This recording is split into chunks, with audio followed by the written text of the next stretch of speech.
What's up, guys? I'm back again with another video. Just wanted to film and do a quick update on being a patient sitter slash safety companion, because my last video that I previously uploaded before going on my maternity leave, it has gotten a lot of views and a lot of questions, and a lot of conversations have been happening in the comment section. So I know someone requested for me to do a brief update on being a patient sitter slash safety companion, and I just want to update you guys on what I've been working on personally with my career and the plan that I have for myself. So just to start over, because I will be titling it and tagging it in the same way, I can briefly explain to you guys what I personally had to do at my hospital, because I noticed in the comment section it was a few people saying, hey, well, at where I work at, we end up having to do this and all this extra stuff, blah, blah, blah, blah. So let me be straight about this, because I'm not sure if it is different from some people. Like one person said,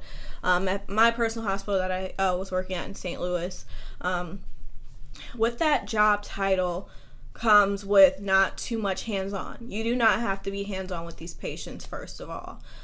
Really, you're just there to monitor them, make sure they're in a safe environment, they're not harming themselves or in a position to harm others.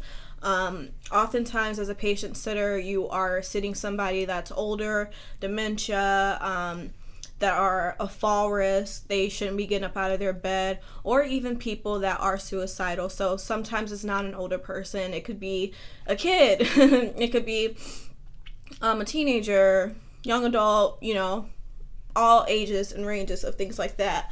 And with that being said, again, you know, at my hospital, I did not have to physically touch them, did not have to change them, did not have to walk them to the restroom or anything like that, didn't have to give them any vitals. Pretty much at my hospital, they were saying that, you know, do what you feel comfortable doing, especially me in my position. At the time, I was pregnant, so they were just like, hey, we're going to make sure we keep sitting you to places where it's not a person that's too aggressive, that you're going to possibly have to tussle with or block them from walking out of their room and, you know, being a elopement risk, because those are also people that you have to sit people with their elopement risk that might just be confused and will run out because they don't realize where they are, you know. So yeah, in my case, they were just like, yeah, you know, we just need you to sit here, here's your phone, monitor them, if they're saying that they need something, give us a call, you know, make sure they're sitting where they're supposed to be or laying down when they're supposed to be laying down, you know, stuff like that. And even the fall risk people, they normally will have an alarm on their bed, but they ignore their alarms sometimes, so that's the purpose of you being there. So like I said, my job was fairly easy. I've only had a few weird nights where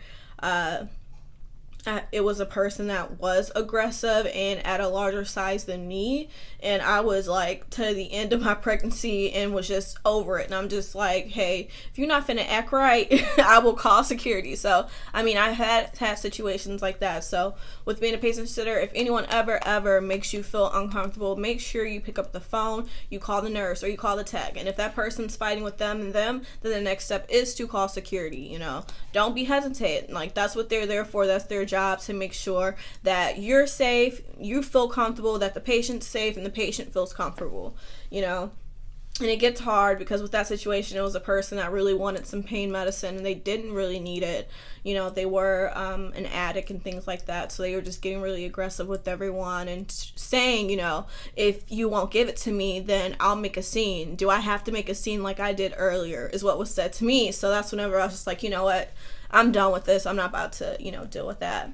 And also, a side note for me when it comes to my experience with working in the hospital and my journey in my career, my boss already knew, yeah, Dora, she's going to be doing a patient sitter. Whenever she gets back from maternity leave, she's going to be trying out to be a tech. So with a tech, you know, then you are in the position at my hospital, again, because I have heard at other hospitals that techs can, or nurses' aides, however they call it, or identified. Those are two different things, but sometimes their job duties end up being the same. So, but at my hospital, that's whenever you do help with the changing, you do help with walking them to the restroom, or you do help with the food and things like that. And also you check their blood pressure. So a lot of that That's a lot of what they were doing. Whenever I would be sitting and they would come in, they'd always just be checking their blood pressure, vitals, blah, blah, blah, blah. They were not able to give medicine. That was always the nurse's responsibility, to just come in, give the medicine when necessary.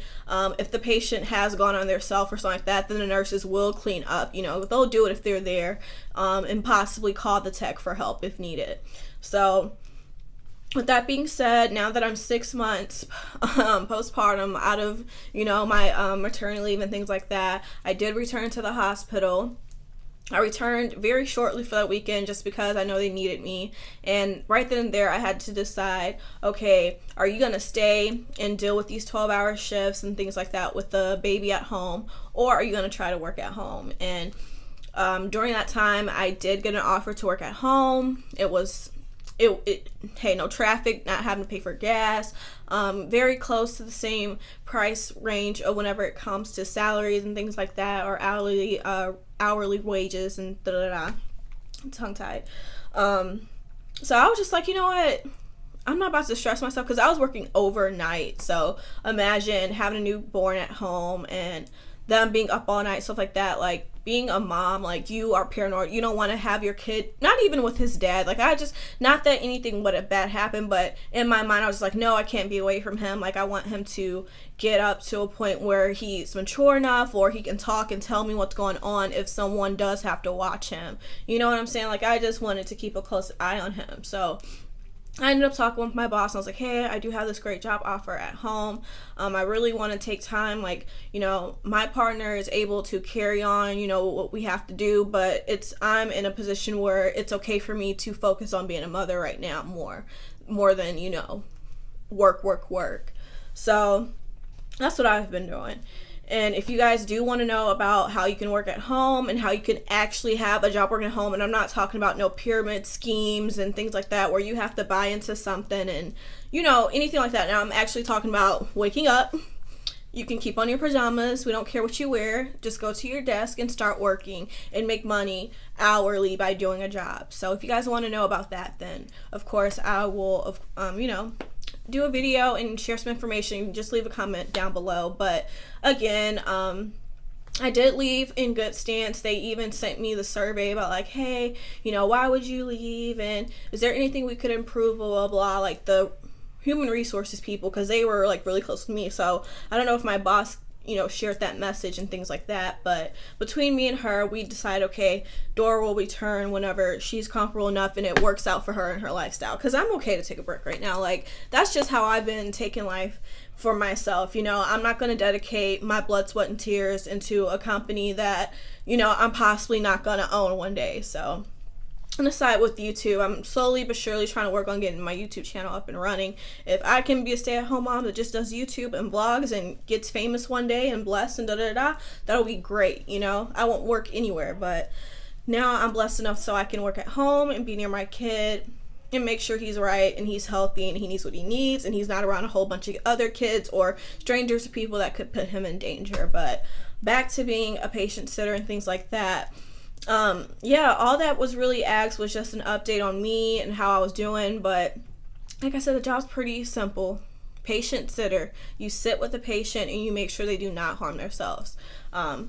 And that is also when it comes to food utensils, things like that. They should be given plastics, and they shouldn't be given knives at all, not even plastic knives, possibly the forks. I do believe that they were okay with giving them the forks, but you have to watch. Like, there's people that will, you know, keep some of those things, or, you know what I'm saying, or, hide their pills and not swallow their pills and stack them and stuff like that. Like, you have to be careful. That's what your job is, to keep an eye on them.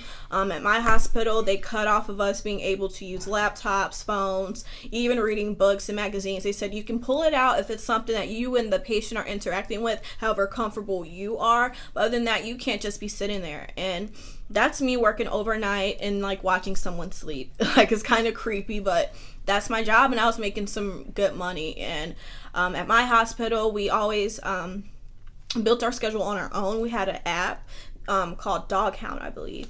Dogtown or Doghound, I don't know, it's one of those.